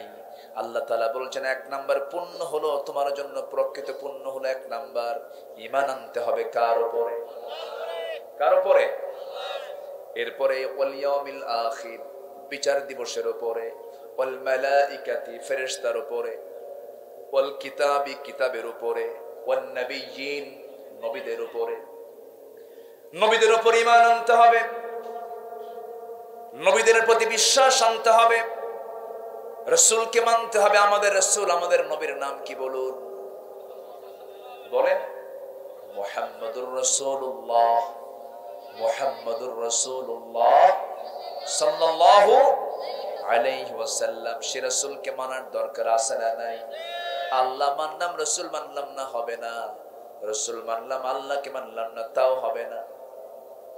আমার ভাইয়েরা, আমার আল্লাহর যে মর্যাদা, সেই মর্যাদা কি রাসূলের আছে? আসতে কর। রাসূলের যে মর্যাদা, সেই মর্যাদা কি সাহাবীদের আছে? এই বিষয়টা নিয়ে চরম কথা হচ্ছে এখন, একটু বলে ফেলি। আল্লাহর যে স্টেজ, আল্লাহর যে লেভেল, সেই লেভেলে কি নবীরা থাকবেন? আল্লাহ যেমন গায়েব জানেন, আল্লাহ কি গায়েব জানেন, নবীরা আসতে করে। নবীরা আর আমার দেশের ভণ্ড পীররা জানে। যেরকম নাউযুবিল্লাহ। শাকিল ভাই, আমার ভাই খুব সুন্দর কথা বলেছেন, তাই না? অনেক সুন্দর কথা বলেছেন। আল্লাহ গায়েব জানেন, রাসূল গায়েব জানেন না। ইফকের ঘটনা, ইন্নাল্লাযীনা জাউ বিল ইফকি উসবাতুম মিনকুম, এটা তার বড় উদাহরণ। আমার রাসূল যে গায়েব জানতেন না। তাহলে আল্লাহ গায়েব জানেন, রাসূল গায়েব জানেন না। সাহাবীরা কি গায়েব জানেন? ওনারাও জানেন না।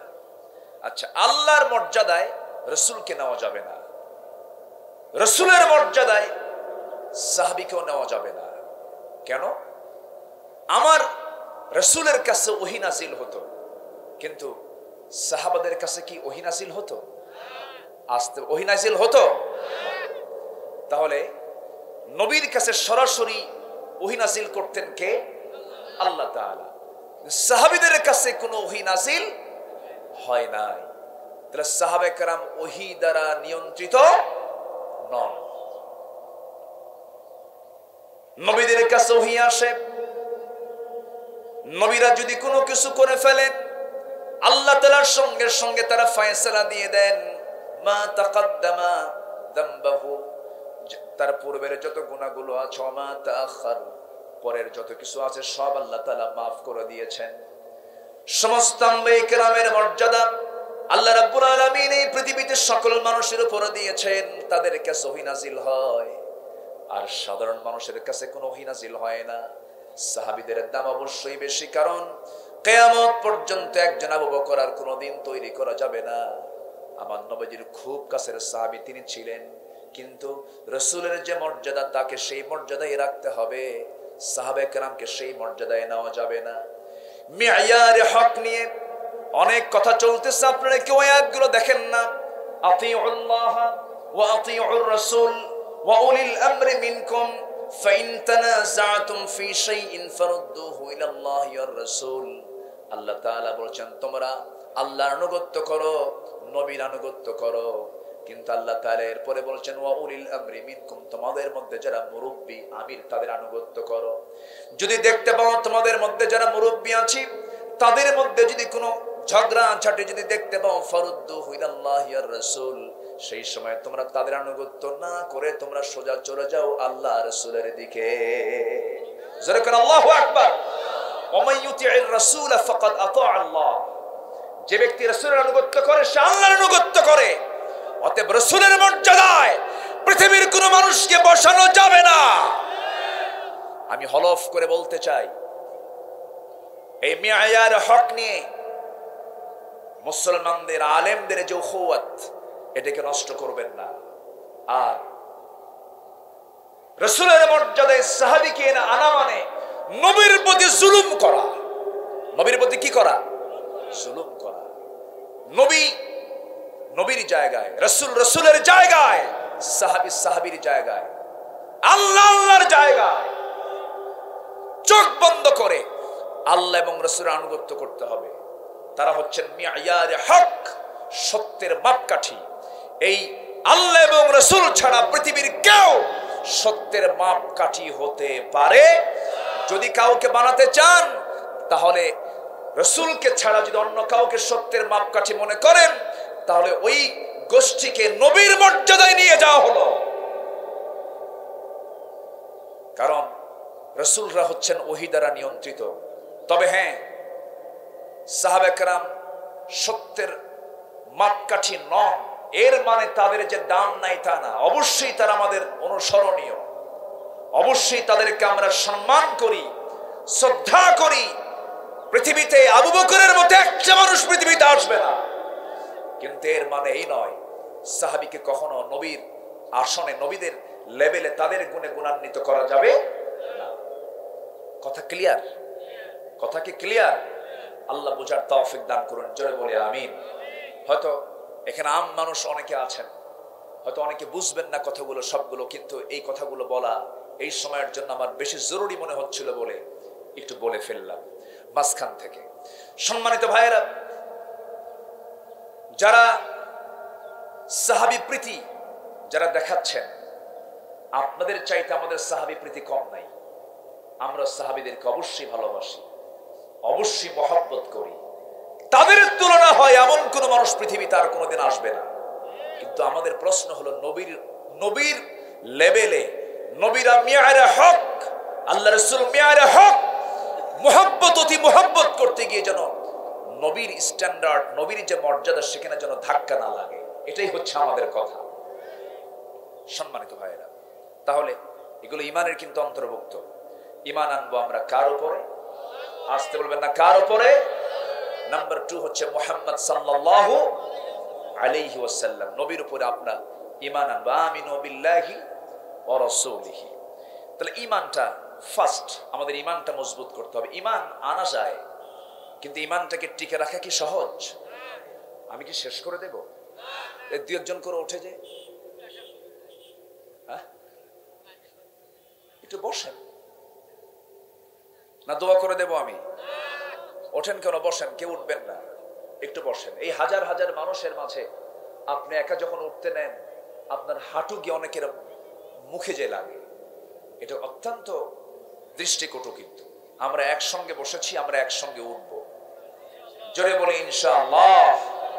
একটু বসেন। আমরা কি ইমান এনেছি না পাইছি? একটু ভালো করে বলবেন।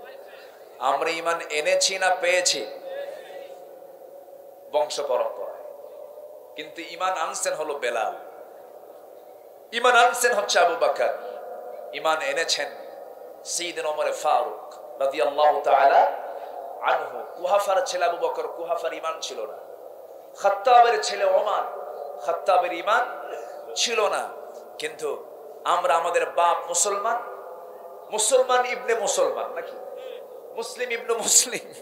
আমার বাপ ছিল মুসলিম, আমিও মুসলিম। মানে দাদা মুজাহিদুল ইসলাম, বাপ শহীদুল ইসলাম, ছেলে শরীফুল ইসলাম। 3 ইসলাম আছে, আর কিছু লাগে নাকি? এই গোষ্ঠী দিয়ে সে জান্নাত চলে যাবে না।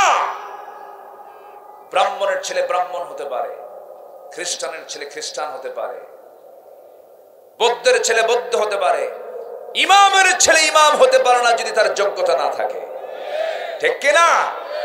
ইমামতি করতে যোগ্যতা লাগবে, মুসলিম হতেও কি লাগবে? যোগ্যতা লাগবে। আমরা ইমান আনবো ভালো করে, জোরে বলি ইনশাআল্লাহ। ইমান এনেছেন সাহাবীরা। দেখেন, খাব্বাবের একটা কথা বলেছি আপনাকে। আরেকজন সাহাবী, মদিনার সাহাবী। খাব্বাব তো মক্কার, এখন যাচ্ছে কিসের সাহাবী বলেন তো? মদিনার দিকে যাচ্ছে। এক রাত তো একটু ভাগ ভাগ করে নি, একটা দিন তো একটা ভাগ ভাগ করে নিচ্ছি। মদিনা এবং মক্কার ঠিক মাঝখানে তার বাড়ি ছিল, একটু মদিনা লাগোয়া ছিল। বেচারির সেই সাহাবীর আব্বা ছোটবেলায় তাকে রেখে দুনিয়া থেকে বিদায় নেন, এতিম। তো চাচাটা তাকে মানুষ করে, বড় করে, জমাজমির সম্পদ লিখে দেয়। কিন্তু হঠাৎ করে চাচার কানে সংবাদ চলে গেল যে বাপ দাদার ধর্মের চুনকালি মেরে ভাবে যে ইসলাম কবুল করে নিয়েছে। অনেকে কিন্তু বাপ দাদার খুব গুরুত্ব দেয়। আছেন আমাদের সমাজে কিছু লোক আছেন, বাপ সোর ছিল, আমি কি চুরি বাদ দিতে পারি, এরকম আছে না নাই বলেন তো? মানে বাপ সোর ছিল, ও কি থাকবে? সোর থাকবে, ও ডাকাত। হ্যাঁ, ডাকাত। তো এরকম করে ভাতিজাকে লক্ষ্য করে চাচা বলতেছে, তোমার বাপ যেটা করে গেছে আমি যেটা করি, এগুলো বাদ দিয়ে তুমি এরকম করে ঈমান আনবা, এটা কোনো কথা হলো? তুমি ইসলাম কবুল করবা, এটা তো আমি তোমাকে ছাড়বো না। এবার ভাতিজা বলতেছে, চাচা আপনি কি সিদ্ধান্ত নিয়েছেন জানি না, তবে আমার চূড়ান্ত সিদ্ধান্ত এটাই, দুনিয়ার সব ছাড়বো, আমি ঈমান ছাড়বো না। জোরে বলে সুবহানাল্লাহ। আর আমরা ঈমান ছাড়বো, কিন্তু মাগার কি কথা বোঝা গেল? বাপ বেটা ছাড়বো না, নেতৃত্ব ছাড়বো না। 10 টাকা ঈমান বেচে, 10 টাকায় বিড়ির একটা প্যাকেট দেয়, সুদ, ঘুষ, জেনা, ব্যভিচারের সঙ্গে সম্পৃক্ত লোককে একটা ভোট দিয়ে দেয়। আছে না নাই? তুমি কি বুঝো না? তুমি যে একটা রায় দিচ্ছ, তোমার এই রায়ের কারণে ও যত অকাম করবে, সে অকামের একটা আমলনামা তোমার আমলনামায় আসবে। তুমি এটা বুঝো না? ভালো লোক আবার যদি চায়, ভাই আমি ভালো মানুষ, আমি নামাজ কালাম পড়ি, আমি ইসলামী দল করি, আমি আসছি আপনার কাছে, কে আপনি এত ভালো মানুষ, আপনি এই জায়গায় আসছেন কেন? দেখছেন, ভালো মানুষও যাবে না। রাগ করতেছেন আপনারা? রাগ করতেছেন? এরপরে ভাতিজার কথা শুনে চাচা বলতেছে, শোন, সোজা আঙ্গুলে ঘি ওঠে না, তোর ঈমান আমি দেখাচ্ছি, সব সম্পত্তি দিয়ে দে, জোর করে নেব আমি। সাহাবী মুস্কি হাসি মেরে বললেন, চাচা আপনি এখনো বুঝেন নাই, জোর করবেন কেন? এই সম্পদ আমার ঈমানের কাছে তুচ্ছ, আমি আপনাকে এমনি দিয়ে দিলাম, যা। জোরে কোন সুবহানাল্লাহ। চিন্তা করা যায়, চাচার হাতে সব সম্পত্তি তুলে দিয়েছেন। এবার চাচা রাগ করে বলতেছে, গায়ের জামা খুলে দে। গায়ের জামাও খুলে দিয়েছে। এবার বলতেছে, তোর পরনের লুঙ্গিটাও খোল।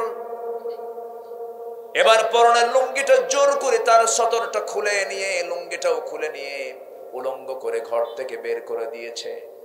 দৌড় মেরে মার দরজার সামনে গিয়ে বলে, মা দরজা খুলবে কিন্তু আমার দিকে তাকাবে না, ঈমান এনেছি। আমার চাচা আমাকে লুঙ্গিটা পর্যন্ত খুলে ঘর থেকে বের করে দিয়েছে।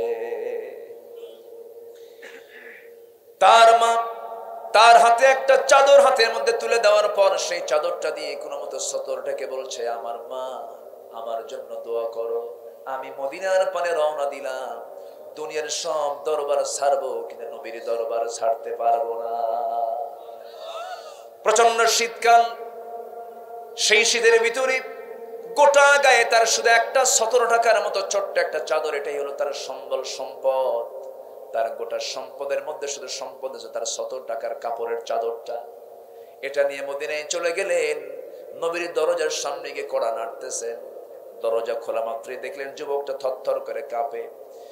কাঁপন দেখে আমার নবীজি ভিতরে ঢুকলেন, 2টা জুব্বা হাতের মধ্যে নিয়ে এসে বলছেন, ও যুবক, তোমার গায়ে তো কোনো কাপড় চোপড় নাই, এই যে আমার সুন্দর 2টা জুব্বা আমি তোমারে দিয়ে দিলাম, তুমি আগে একটা জামা জুব্বাটা পরে নাও গায়ে। জুব্বা পরে না হলো। রাসূল বলছেন, তোমার নামটা কি আব্দুল উজ্জা? বাড়ি কোথায়? অমুক জায়গায়। তোমার নাম তো আব্দুল উজ্জা নাই, তোমার নাম আব্দুল্লাহ। জোরে বলেন সুবহানাল্লাহ। রাসূল নামটা চেঞ্জ করে দিলেন। এরপরে বলছেন, ও আব্দুল্লাহ, এমনটা হয়েছে কেন বলো? সব খুলে বললেন।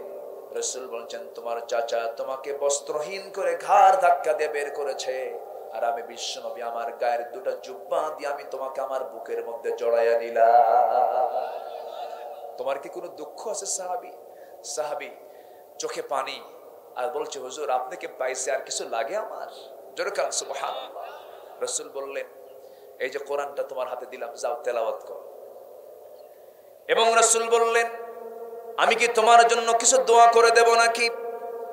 সঙ্গে সঙ্গে বলে দিলেন, হে রাসূল আপনি আমার জন্য দোয়া করেন। এই কথা যখন বলা হলো, আমার রাসূল 2টা হাত আকাশের দিকে তুলে দোয়া করছেন, আয় আল্লাহ তাআলা, আমার আব্দুল্লাহ দিন গ্রহণ করতে বড় কষ্ট হয়েছে, আব্দুল্লাহর জান মাল তুমি কাফের বেঈমানদের জন্য হারাম করে দাও। এই কথা বলার সঙ্গে সঙ্গে ওই সাহাবী আব্দুল্লাহ চিৎকার মেরে বলছেন, হুজুর আপনি এমন উল্টা দোয়া করলেন কেন? আমার সারা জীবনের সাধনা হলো আমি যেন যুদ্ধ করে শহীদ হয়ে আল্লাহর জান্নাতে যেন যেতে পারি, কিন্তু আপনি আমার জন্য উল্টা দোয়া করেন, কাফেররা যদি আমাকে না মারতে পারে আমি শহীদ হব কেমনে? রাসূল বলছেন, আব্দুল্লাহ রে চিন্তা করিস না, তোর মরণ যদি বিছানায় হয়, ওয়াইম্মা তাআলা ফিরাশিহি, আল্লাহ রাব্বুল আলামিন তোকে শহীদের দরজা দিয়ে জান্নাত দিয়ে দিবেন। জোরে বলেন সুবহানাল্লাহ। আমার বন্ধুগণ, শেষ পর্যন্ত কি হলো? ওই সাহাবী আসহাবি সুফফার ভিতরে চলে গেলেন, কোরআন তেলাওয়াত করছেন চিৎকার করে করে। নবীর কাছে রিপোর্ট গেল, হুজুর, যে আব্দুল্লাহ ইসলাম কবুল করে নতুন আমাদের মাঝে এসেছে, তার জোরে চিৎকার আওয়াজ আমরা বিরক্ত হয়ে যাচ্ছি, এত জোরে জোরে কোরআন তেলাওয়াত করে। সঙ্গে সঙ্গে রাসূল বলছেন, ও আমার সাহাবীরা, আমার আব্দুল্লাহর তেলাওয়াতে তোমরা বাধা দিও না, কারণ আমি আমার আব্দুল্লাহকে দেখেছি তার ঈমান টানতে গিয়ে দুনিয়া বিক্রি করে তার ঈমান আনতে হয়েছে। জোরে কান সুবহানাল্লাহ। আমার বন্ধুগণ, মদিনায় রাসূল কোন এক যুদ্ধের ময়দানে রওনা দিলেন। রাসূল বলেন, আব্দুল্লাহ তুমি কোথায়? আমার সঙ্গে চলো। যুদ্ধে অংশগ্রহণ করলেন। যুদ্ধ শুরু হয়ে গেছে, যুদ্ধ শেষ হলো। নবীজি সেই যুদ্ধের ময়দান থেকে ফিরে আসতেছিলেন, হঠাৎ করে একজন সাহাবী এসে সংবাদ দিচ্ছে, হুজুর, আপনার সেই প্রিয় সাহাবী আব্দুল্লাহ চরম অসুস্থ, বিছানায় কাতরাচ্ছে। রাসূল সঙ্গে সঙ্গে একটা বোর্ড গঠন করলেন, বললেন, এই যে বোর্ড আমি গঠন করে দিলাম, আমার আব্দুল্লাহর সেবা করতে নিয়ে যেন কোনো ত্রুটি না থাকে, তার চিকিৎসা নিশ্চিত করে ফেলো। 3টা দিন অনেক চেষ্টা করা হলো, তাকে সুচিকিৎসা দেওয়া হলো, কিন্তু বাঁচানো গেল না। এক পর্যায়ে তিনি দুনিয়া থেকে বিদায় নিয়েছেন। নবীর কানে সংবাদ গেল, হুজুর, আপনার প্রিয় সাহাবী আব্দুল্লাহর নাই। আমার নবীজি তার জন্য দোয়া করতে করতে কেঁদে ফেলে দিলেন। বলছেন, সাহাবীরা, সচরাচর সবার জানাজা আমার যাওয়া হয় না, কিন্তু আজকে আমার আব্দুল্লাহর জানাজার নামাজে শুধু আমি অংশগ্রহণই করব না, আব্দুল্লাহর জানাজার দায়িত্ব আমি রাসূল নিজের কাঁধে উঠায়া নিলাম। আমার নবীজি জানাজায় শামিল হলেন। জানাজা শেষ হয়ে গেল। জানাজা শেষ হওয়ার সঙ্গে সঙ্গে বলছেন, সাহাবীরা, আমার আব্দুল্লাহর কবরটা কোথায় খনন করেছো? হুজুর, ওই যে 2 পাহাড়ের মাঝখানে চিপায় কবর খনন শেষ করা হয়েছে। রাসূল বলেন, সাহাবীরা, ওই কবরের সামনে আমাকে নিয়ে যাও। আজকে আব্দুল্লাহর কবরে আমি কাউকে নামতে দেব না, আমি নিজে নেমে আমার আব্দুল্লাহকে আমার নিজ হাতে কবরে সহায় দেব, আমি নিজে কবরে সহায় দেব। এই কথা বলে কবরের সামনে গিয়ে দাঁড়ালেন, কবরের মাটিতে নামলেন। এবার বলছেন, আবু বকর আমার ডানে নামো, ওমর আমার বামে নামো। হাতটা গায়ে দিলেন। হাতটা গাদার সঙ্গে সঙ্গে আব্দুল্লাহর লাশ নবীর হাতে চলে এলো। বলছেন, আবু বকর মাথাটা ধরো, ওমর পাটা ধরো। আমার নবীজি ওই কবরের সয়া দিয়া বুকের উপরে হাত রেখে বলছেন, আল্লাহ তুমি সাক্ষী থাকো, আল্লাহ তুমি সাক্ষী থাকো, এই মুহূর্ত পর্যন্ত আমি এই আমার প্রিয় সাহাবী আব্দুল্লাহর উপরে আমি সন্তুষ্ট আছি, তুমি আল্লাহ রাজি হয়ে যাও, সন্তুষ্ট হয়ে যাও। আমার নবীজির এই দোয়া শুনে পাশে দাঁড়ায় ছিলেন একজন সাহাবী সাদ বিন আবি ওয়াক্কাস রাদিয়াল্লাহু তাআলা আনহু।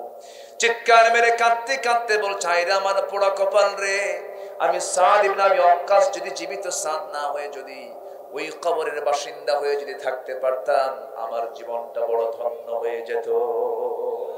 জোরে বলি সুবহানাল্লাহ, আরো জোরে বলি সুবহানাল্লাহ। আমার ভাইরা, এই দুনিয়া ছেড়ে আমিও চলে যাব, আপনিও চলে যাবেন। প্রস্তুতি স্বরূপ আমাকে সবচেয়ে বড় যে বিষয় সেটা হলো ঈমানটাকে মজবুত করতে হবে, ভালো করে ঈমান আনতে হবে। শিরকের কাছে যাওয়া যাবে না, দুনিয়ার কোনো দল করা যাবে না।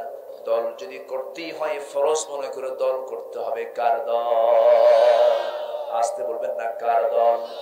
যুবকরা, ওই নেতৃত্বের পিছনে যেও না যে নেতা তোমার হাতে ইয়াবা ট্যাবলেট তুলে দেবে, মদের বোতল তুলে দেবে, নারী তুলে দেবে, সুদ তুলে দেবে, জেনা তুলে দেবে। যেই নেতা তোমাকে নামাজের কথা বলবে না, দিনের কথা বলবে না, একদিন ভেবে নেবে ওই নেতা তোমাকে কিয়ামতের দিন বড় বিপদে ফেলে দিবে, সেও জাহান্নামে যাবে, তোমাকেও জাহান্নামে নিয়ে যাবে। সেই জন্য যে সমস্ত নেতাগুলো এই সমস্ত চরিত্রহীনতার পথ দেখিয়ে দেয়, ওই সমস্ত নেতার মুখে তোমরা জুতা মারো, ঠিক কিনা? থুতু মারতে হবে। ওই সমস্ত নেতৃত্বের মুখে আমরা থুতু মারি, জুতা মারি। রাজি আছেন কারা কারা? হাত উঁচু করে দেখা।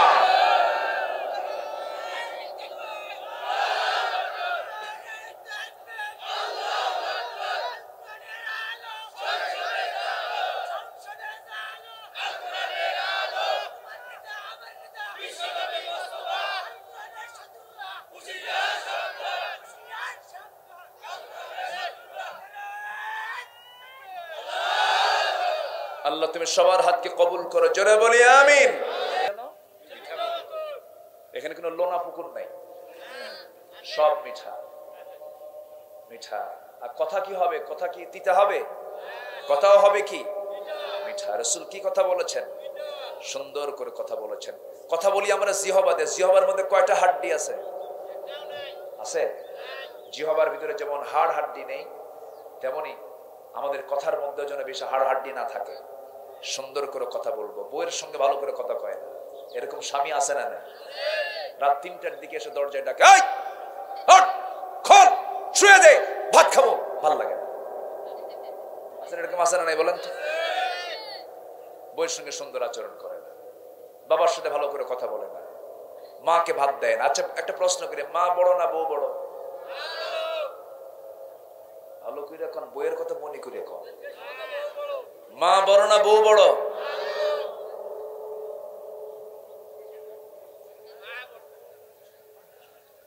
মাহফিলে মা বড় আর বাড়িতে বউ বড়, বাস এটাই তো বললি তো হয়ে যায়। মাহফিলে মা বড়, বাড়িতে বউ বড়। দেখেন বউ বড়, এটা হচ্ছে মনের কথা।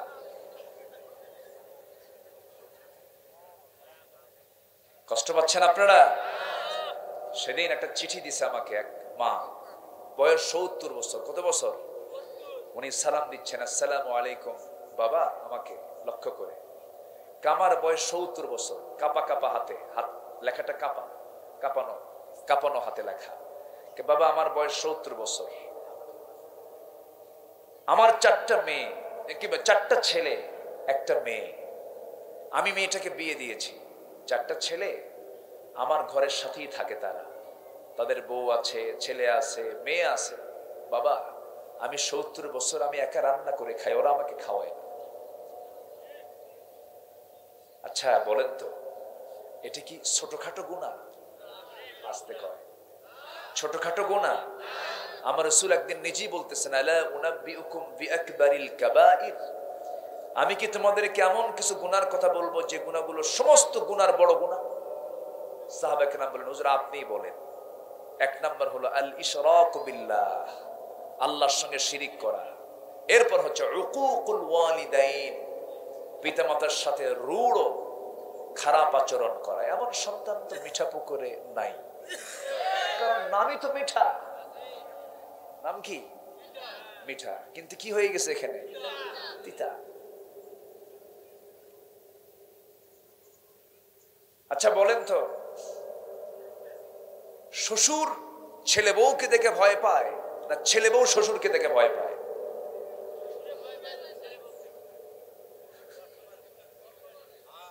হ্যাঁ তাই তো, ভয় করে। শ্বশুরই ভয় করে, না জানি কোন জন বিপদে পড়ে গেলাম, ব্যাপক টেনশন থাকে। অথচ শ্বশুর যে এমন গুরুত্বপূর্ণ একটা পথ। সাইয়েদনা ইব্রাহিম আলাইহিস সালাতু ওয়াস সালামের ছেলে ইসমাইল আলাইহিস সালাতু ওয়াস সালাম তিনি বিয়ে করেছেন, তো সঙ্গত কোনো কারণে তার বাবা সেই বিয়েতে যেতে পারেন নাই। জন্মের সময় আল্লাহ তাআলার নির্দেশ ছিল জন্মের সময় থাকতে পারেন, আছে না ইতিহাস? আছে। তো বিয়ে হওয়ার বহুদিন পরে একদিন তিনি দেখতে গেলেন, আমার ছেলে বউ দেখে আসি। কিন্তু ছেলে না থাকতে গেছেন, ছেলে না থাকতে গেছেন। যে বলতেছেন, এই কেমন আছেন আপনারা? কে ভালো নাই, নিজের পরিচয় দেননি তিনি। ছেলে মেয়ে পরিবার পরিজন সব মিলে কেমন চলছে দিনকাল? কে ভালো না। সব কিছু শোনার পর যাওয়ার আগে শুধু বলে গেলেন যে আমি চলে যাচ্ছি, তোমার স্বামী যখন চলে আসবে ঘরের মধ্যে, আসার মাত্রই আমার একটা পরামর্শ তাকে দেবে, সেজন্য ঘরে ঢোকা মাত্রই ঘরের চৌকাঠটা পাল্টায়। মহিলা টের পায় নাই যে কোন চৌকাঠ। নবীদের জ্ঞান তো, নবীদের বুদ্ধি তো, বিজ্ঞচিত কথা।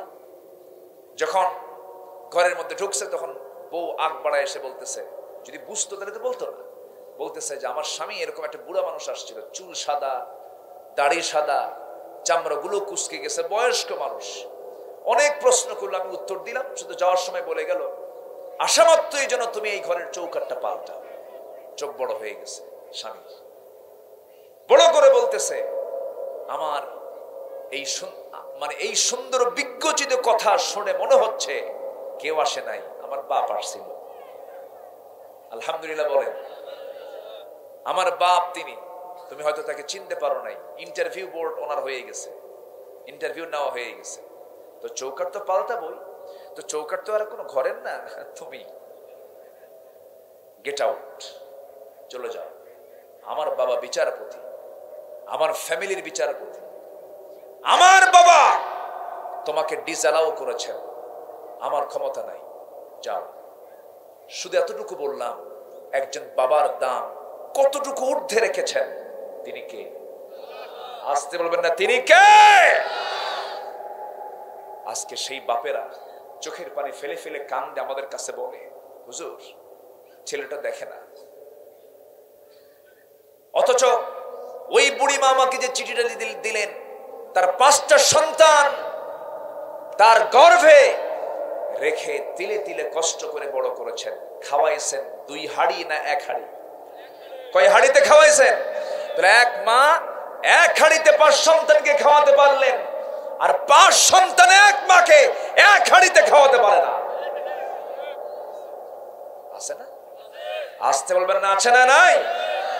আগামী রমজান আসতেছে, কোন সন্তান যাদের বাপ মা বেঁচে আছে, সেহরি আর ইফতার বাপ মা ছাড়া করবা না। দেখেন কেউ কোনো কথা না, ভালো করে কোন, সবাই রাজি আছেন তো? বাপ মাকে নারাজ রেখে রোজা রাখলে রোজা হবে না, রোজা হবে না। কষ্ট দিলাম মনে হয়? মাহফিল এসে মানে বিপদে পড়ছেন নাকি? এই রোগগুলো সমাজে আছে না নাই? আমরা এটা ফলো করব। আমাদের কাছে বহু প্রশ্ন আসে, তো বাপ মা খুব জুলুমের শিকার হচ্ছে এখন, কেন জানেন? শিক্ষা নাই, এমএ পাস করতেছে কিন্তু চোর হচ্ছে। কি হচ্ছে বলেন? চোর। ডিগ্রি অর্জন করছে কিন্তু ইমানের ডিগ্রি 0, চরিত্রের ডিগ্রি 0। কেন? শিক্ষার মধ্যে কি নাই? শিক্ষার মধ্যে কি নাই? কোরআন। আমরা কোরআন শিখবো, জোরে বলি ইনশাআল্লাহ। 5 ওয়াক্ত নামাজ সবাই পড়বেন তো? 7টা কাজ। একটা ঈমান, নাম্বার 2 হলো আল্লাহর পথে প্রিয় মালকে খরচ করা, নাম্বার 3 হচ্ছে নামাজ কায়েম করা, নাম্বার 4 হলো যাকাত দেওয়া, নাম্বার 5 হলো ওয়াদা ঠিক রাখা, নাম্বার 6 হলো ধৈর্য আনা। ধৈর্য আনা প্রত্যেক ক্ষেত্রে, যত ঘাত প্রতিঘাত আসুক না কেন, সব জায়গায় ধৈর্যের পরিচয় দিয়ে সন্তুষ্ট থাকতে হবে। কার উপরে? আল্লাহর উপর। আল্লাহ বলছেন, এইগুলো কাজ করলে আমি তোমাকে আমার দফতর থেকে সিদ্দিক এবং মুত্তাকি খেতাব দিয়ে দেব, তুমি জান্নাতে চলে যাবে।